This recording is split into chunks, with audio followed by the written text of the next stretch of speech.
बिस्मिल्लाहिर्रहमानिर्रहीम। अस्सलामुअलैकुम वरहमतुल्लाहि वबरकातुहू। आज मैं अपने चैनल तौकीर वाइस के थ्रू आपसे शहादत सैयदना उस्मान रज़ियल्लाहु ताला अन्हु की मुनासबत से आपके साथ आज मैं तज़किरा करने जा रहा हूँ खलीफा सोएम अमीरुल मोमिनीन दामाद रसूल खलीफा राशिद खलीफा सादिक हज़रत सैयदना उस्मान रज़ियल्लाहु ताला अन्हु के बारे में कुछ बात करेंगे और उनकी शहादत एक बहुत बड़े सबब जो आजकल हमारे यहाँ आम तौर पे पाया जाता है उसके बारे में हम इंशाल्लाह बात करेंगे। सबसे पहले मैं यहाँ पर आप लोगों को ये बात क्लियर करना चाह रहा हूँ कि आपकी शहादत को मसलकी रंग देकर इस कदर उलझा दिया गया है कि जिसकी कोई हद नहीं। तो मैं ये पहले बात आपको क्लियर करना चाह रहा हूँ कि मैं किसी मसलक के हक़ में या किसी मसलक के मुखालफ में कोई बात करने नहीं जा रहा, बल्कि ये उन लोगों के लिए एक पैगाम, एक वीडियो बना रहा हूँ जो सच्चाई की तलाश में रहते हैं। इंसानियत का मेयार सच्चाई की तलाश में है। जब तक आप सच्चाई की तलाश में रहेंगे इंसानियत बुलंद रहेगी। लेकिन इस सच्चाई को हम तब अचीव कर सकते हैं, तब हासिल कर सकते हैं जब हम अपने अज़हान से बुग़्ज़, तअस्सुब, मुनाफ़क़त और नफ़रत को निकालें। जब तक ये चीज़ें, ये फैक्टर्स हमारे अज़हान में रहेंगे तब तक हम कभी भी सच्चाई को तलाश नहीं कर सकते। तो इसलिए आजकल के ज़माने के मुताबिक जब मसलक परस्ती का अरूज है तो मैं यही कहूँगा कि किसी भी मसलक से ताल्लुक़ आपका हो, लेकिन एक बार इन बातों को अगर आप सच की तलाश में हैं तो सिर्फ़ और सिर्फ अपनी दलील से, अपनी सोच से और इस नीयत से कि आई वांट द ट्रूथ, आप इसको सुने और उसके बाद आप इस बात पर फैसला करें कि ये बात ठीक है या नहीं ठीक। आप मुझसे इस बात पे बहस कर सकते हैं, लेकिन बहस तब होती है जब आपके दिलों में बुग़्ज़ ना हो, तअस्सुब ना हो, मुनाफ़क़त ना हो और नफ़रत ना हो। बहरहाल सबसे पहले मैं आप लोगों के साथ अक़ली लिहाज से हज़रत उस्मान रज़ियल्लाहु ताला अन्हु की एक फ़ज़ीलत बयान करने जा रहा हूँ। ज़रा इसको गौर से सुनिएगा। मैं आपको एक सिंपल सी एग्ज़ाम्पल देता हूँ। कोई भी काम करना हो इंसानियत के लिए, कोई तंजीम बनानी हो, कोई इदारा बनाना हो, हमें कुछ भी करना हो, तो उसके लिए क्या क्या चीज़ें सबसे बड़ी इम्पोर्टेंट हैं। आप तंजीम बना रहे हैं, क्या इम्पोर्टेंट है? सबसे पहली इम्पोर्टेंट बात कि हमारे पास एक बेहतरीन क्या हो, लीडर होना चाहिए, एक सरबराह बेहतरीन होना चाहिए। उसके बाद हमारे पास एक टीम हो जो उस पर काम कर सके। तीसरी बात, आप इस कैटेगरी में इस चीज़ को ले सकते हैं कि हमारे पास मालो ज़र दौलत होना चाहिए, क्योंकि इसमें कोई हैरत की या कोई हैरानगी की बात नहीं है कि दौलत, मालो ज़र इस दुनिया का एक बहुत बड़ी हकीकत है जिसे आप कभी भी इग्नोर नहीं कर सकते। इसी के ज़रिए से आप वो तमाम काम कर सकते हैं और अपना वो मिशन अचीव कर सकते हैं जो आप हासिल करना चाह रहे हैं। अगर आपके पास ये नहीं होगी तो आपको ज़्यादा प्रॉब्लम फेस करनी पड़ेगी। मालो दौलत हमेशा उन्हीं लोगों से मिलेगा जिनके पास होगा। तो अगर इस पर बात की जाए, अब इसी चीज़ को आप, इसी जो तंज़ीम या इंसानियत के लिए कोई काम कर रहे हैं, इस चीज़ को आप इम्प्लीमेंट करें हमारे दीन इस्लाम पर। जब इसकी फॉर्मेशन हो रही थी, जब इस पर काम हो रहा था, तो हमारे सरबराह, हमारे लीडर्स, जो दुनिया के सबसे बेहतरीन इंसान हमारे प्यारे आका सल्लल्लाहु अलैहि वसल्लम। उसके बाद हम जाते हैं टीम की तरफ, तो दुनिया की सबसे बेहतरीन टीम जिस पर मुश्तमिल थी सहाबा कराम व अहले बैत रिज़वानुल्लाह अजमईन। अब बात करते हैं मालो दौलत की। तो देखें जी, कई मुसलमानों को अपने हुकूमत में जब आपके इस्लाम शुरू हुआ, जंगें लड़नी पड़ी, कई जगह पर आपको पानी के लिए कुएँ खरीदने पड़े, कई जगह कहत आई और आपको मुसलमानों के लिए खुराक मुहैया करनी पड़ी। तो इन तमाम कामों के लिए कहीं मालो दौलत चाहिए जंगी हथियारों के लिए, कहीं मालो दौलत चाहिए पानी की ख़रीदारी के लिए, कहीं मालो दौलत चाहिए ग़ुलामों को ख़रीदने के लिए। तो इन तमाम के लिए एक दौलत की अहमियत है जिसको आप इग्नोर नहीं कर सकते, और वो दौलत आपको वहीं से मिलेगी जो कि दौलत रखते हैं, जो मालो सरवत वाले हैं।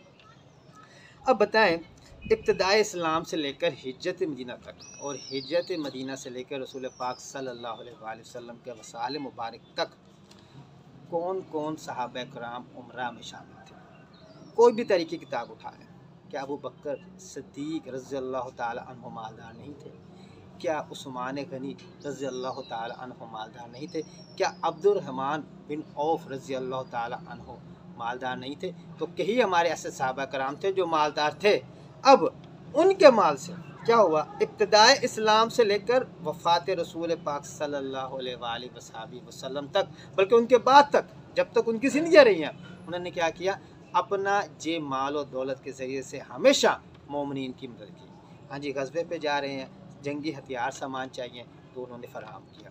हाँ जी, मदीने में गए हैं, मीठे पानी का कुआं नहीं है तो हज़रत उस्मान गनी ने फराहम किया। हाँ जी, कहत पड़ गई है, मुसलमानों के लिए खुराक चाहिए तो किन्होंने फराहम किया, उन्होंने फराहम किया। हाँ जी, जो गुलाम मुसलमान हो गया है, इसको उसके काफिर आका से आज़ाद करवाना है, तो जब क्या कौन लेगा, वही मालदार असहाब कराम रिज़वानुल्लाह अजमईन ने उनको ख़रीद कर मुसलमानों के नाम पर वक़्फ़ कर देते हैं।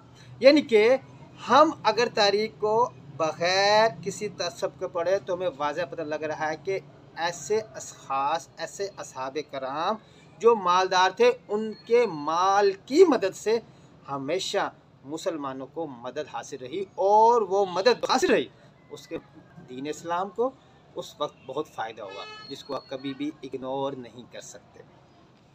तो ये देखें, अगर इन मालदारों की फहरिस्त में देखें तो हमें हज़रत उस्मान गनी रज़ी अल्लाह ताला अन्हु सबसे ज़्यादा मालदार नज़र आते हैं। आपने कई ग़ुलाम आज़ाद करवाए, आपने कई गज़वात में जंगी हथियारों के लिए, सामान के लिए माल फराहम किया, आपने मदीने में मीठे पानी का कुआं ख़रीदा, उसके अलावा कहत के दिनों में मुसलमानों के लिए सामान मुहैया किया, और कई मकाम पर जब मुसलमान मुश्किल में आए तो आपके माल दौलत से मदद हासिल की गई।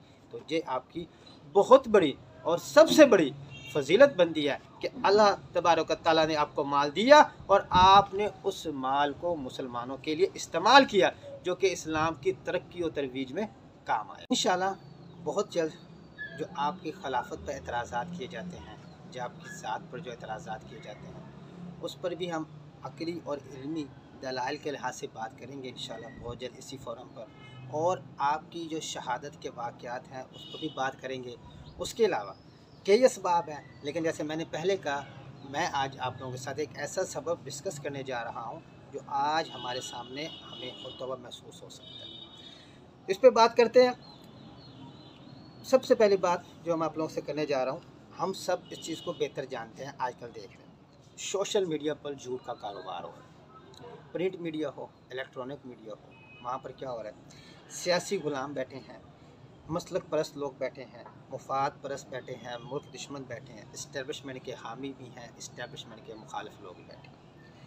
अब वो सब क्या करते हैं, अपने अपने पसंद नापसंद के मुताबिक झूठ फैलाते हैं। कैसे झूठ फैलाते हैं, कहीं से एक गलत पोस्ट बनाई जाती है और लोग बगैर तहकीक के उसको शेयर किए जा रहे हैं। किसी बयान दिया, किसी सियासी बंदे ने बयान दिया, किसी मौलवी ने बयान दिया, उस बयान को आधा करके जिससे अपने मकसद का मतलब निकलता होगा उसको शेयर कर दिया, या फिर क्या किया, उसकी बात को तोड़ मरोड़ कर ऐसे पेश किया कि लोग उसके सही मीनिंग से वाकिफ़ ना हो सके, और ये सारा काम आजकल आम हो रहा है। इस झूठी तशहीर और प्रोपेगेंडे का हम तमाम लोग हिस्सा हैं। बेशक ऊपर से हम ना माने, लेकिन ज़हनी और दिली तौर पर हम इस बात को मानते हैं कि झूठ सरेआम बोला जा रहा है।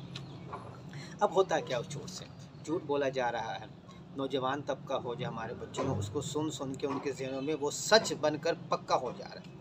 अब जो पक्का हो जा रहा है तो उससे क्या हुआ, अब शख्सियात की उन झूठों की बुनियाद पर तारीफ़ों के भी पुल बांधे जा रहे हैं, और जो शख्सियात पसंद नहीं है उनके भी क्या किए जा रहे हैं, बद तारीफ़ों के बड़े बड़े पुल बांधे जा रहे हैं। झूठ और सच को ऐसे मिक्स कर दिया गया कि हम चाह कर भी उसको अलग नहीं कर सकते। क्यों? क्योंकि हमारे अज़हान में उस झूठ को इस कदर पका दिया गया कि हम उस चीज़ को अब अपनी ज़िंदगी से अलग करना हमारे लिए बहुत मुश्किल है। बहुत मुश्किल है कि मेरा ये मानना कि जिसको मैं इस सियासी बंदे का मैं नज़रिए का कायल हूँ, कभी कभी ऐसा कर सकता है, बहुत मुश्किल है। मैं तो उसकी हमेशा अच्छाई सुनूंगा और बुराई पर बेशक वो सही हो कभी भी उस पर यकीन नहीं करूँगा। ये हमारे आजकल के जो इस टाइम हमारे मुल्क के पाकिस्तान के हालात हैं, सेम ऐसे ही हालात हैं। अधूरी बातें, झूठ, मफरूज़ी बातें, मुनाफ़िक़त और बुग़्ज़ और तअस्सुब के बिना पर क्या किया गया, ऐसे मुसलमान जो नए नए मुसलमान हुए थे, जिनको भी मुसलमानों की बैकग्राउंड हिस्ट्री का इतना इल्म नहीं था, अभी वो पक्के मुसलमान नहीं हुए थे, उनके दिलों में, उनके अज़हान में वो झूठी, अधूरी और बुग़्ज़ वाली बातें पक्की करके उनको उस वक्त के खलीफा सैयदना हज़रत उस्मान गनी रज़ी अल्लाह ताला अन्हु के ख़िलाफ़ किया गया। जब उनके ख़िलाफ़ हो गए, और वो ख़िलाफ़ होने वाला कुछ ही लोगों का तबका था, और उस तबके ने, क्योंकि उनको, उनके लिए तो वही सच था, वही अधूरी बातें सच थी, वही सब कुछ सच था जो कि वो सुनते आए थे, इसलिए उसके ख़िलाफ़ वो जाना ही नहीं चाह रहे थे। इसकी मैं सिंपल तरीन आपको एग्जांपल देता हूँ कैसे लोगों के अज़हान को मैनिपुलेट किया गया। सही बुखारी में हदीस नंबर है 3699, जो कि उस्मान बिन मौहब से रिवायत है। कहते हैं कि मिस्र वालों में से एक आदमी हज करने आता है।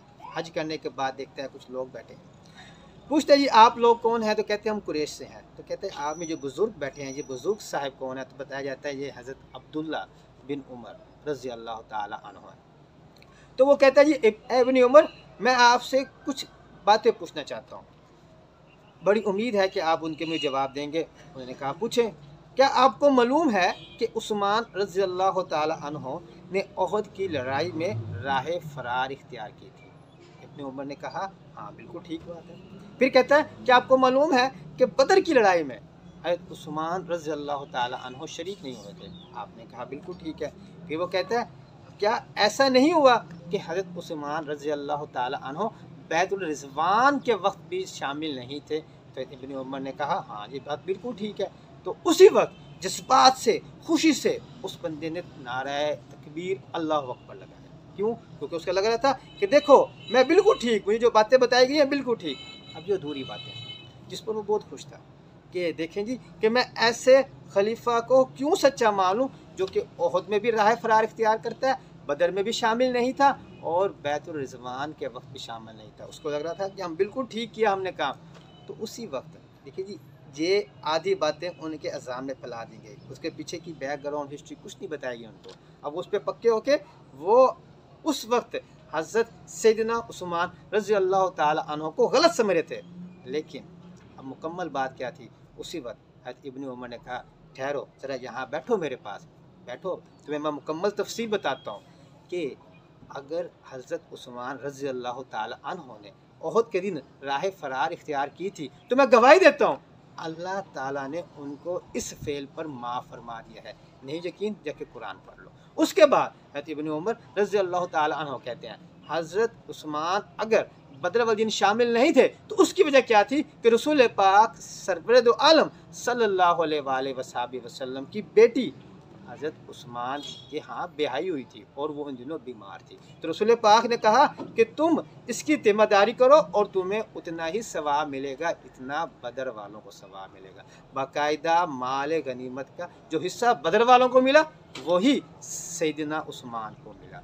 और तीसरी बात बैतुल रिज़वान की, तो आपने फरमाया कि उस पूरी वादी मक्का में अगर रसूल पाक सल्लल्लाहु अलैहि वसल्लम को उस्मान से ज़्यादा इज़्ज़त वाला और असर वाला मिलता तो आप उसको मक्का भेजते। और बैतुल रिज़वान तब हुई जब आप मक्का चले गए थे, और बैतुल रिज़वान हुई भी इसी वजह से थी। उस वक्त रसूल पाक सल्लल्लाहु अलैहि वसल्लम ने अपना दाहिना हाथ खड़ा किया और बाएं हाथ पर रख के कहा कि ये उस्मान का हाथ है और ये उस्मान की बैत है।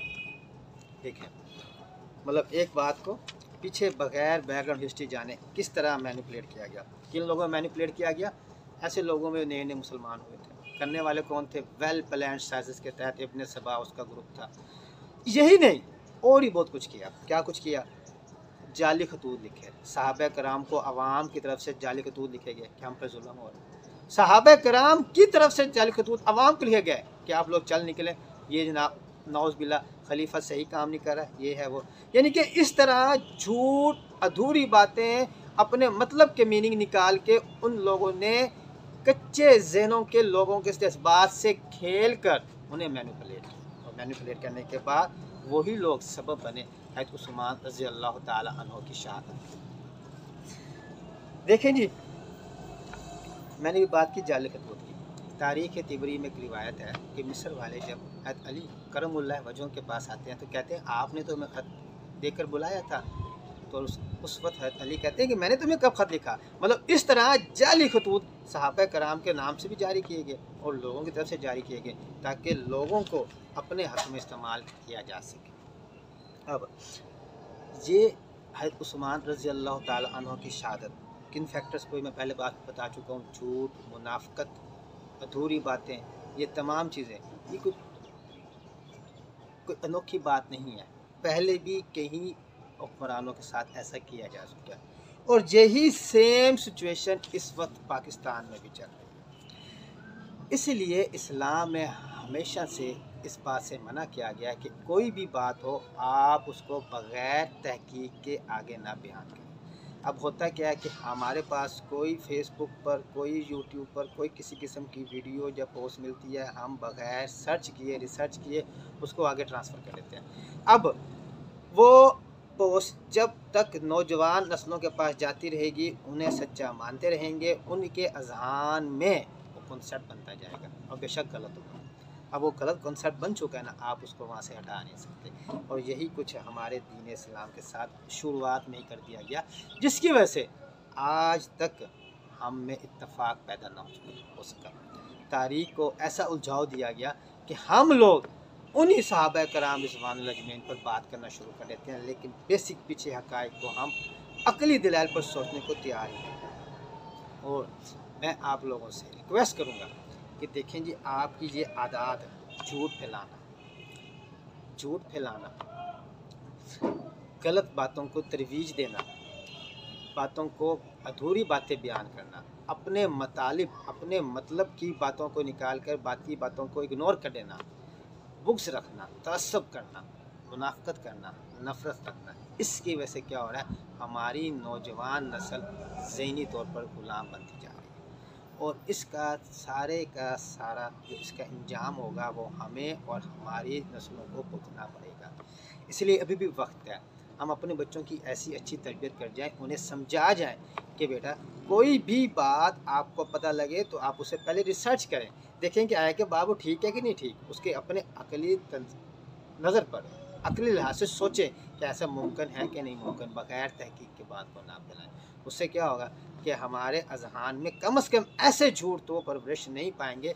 यही सबसे बड़ा एक सबब था हज़रत उस्मान रज़ी अल्लाह ताला अन्हु की शहादत का भी। और इंशाअल्लाह जो बाकी असबाब थे जो उन पर एतराज़ात किए गए हैं, उस पर भी हम इंशाअल्लाह बाकी लोग भी बात करते रहे हैं, बहुत बेहतर अंदाज़ में बात करते रहे। मैं भी आप लोगों से इल्मी और अक़ली लिहाज पर उस पर भी बहुत जल्द बात की जाएगी। तब तक के लिए अल्लाह हाफ़िज़। अल्लाह हम सब का हामी व नासिर हो, हमें बुग़्ज़, नफ़रत, तअस्सुब के शर से बचाए।